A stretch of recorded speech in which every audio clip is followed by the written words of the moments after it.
আসসালামু আলাইকুম আরহামতুল্লাহি আবরকাত।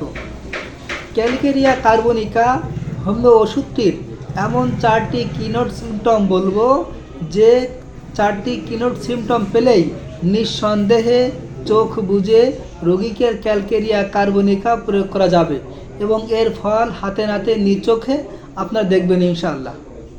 1 নম্বর লক্ষণ হচ্ছে ফেয়ার ফ্যাটি ফ্লেবি, সুন্দরী, মোটা এবং থলথলে। বাচ্চা কিংবা কোনো রোগীর বয়স কম সেই তুলনায় মোটাসোটা অধিক, তবে ফেয়ার থাকতে হবে এমন কোনো কথা নেই। ফ্যাটি এবং ফ্লেবি, মোটা এবং থলথলে পেলে হবে। 2 নম্বর লক্ষণ হচ্ছে অত্যাধিক ঘাম, শরীরে অত্যাধিক ঘাম, মুখে, মাথায়।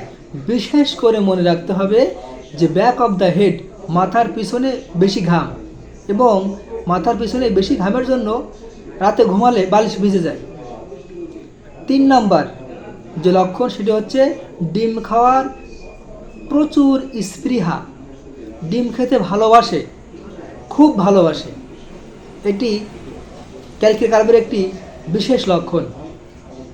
4র্থ বা 4 নম্বর যে লক্ষণটি বলবো, এই লক্ষণটি বেরোতে শোনায় সোহাগা, ডিসঅ্যাগ্রি টু মিল্ক, দুধ তার সহ্য হয় না, বাচ্চাদের দুধ সহ্য হয় না, উদারাময় হয়। মায়ের দুধ খেলে উদারাময় হয়, তো বড়দেরও দুধ খেলে উদারময় দেখা দেয়।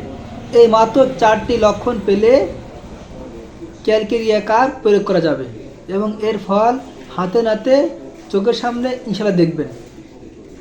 এই 4টি লক্ষণ আত্মস্থ করুন, ইনশাআল্লাহ আপনি ক্যালকেরিয়া কার্ব প্রয়োগ করে ব্যর্থ হবেন না। আসসালামু আলাইকুম ওয়া রাহমাতুল্লাহ।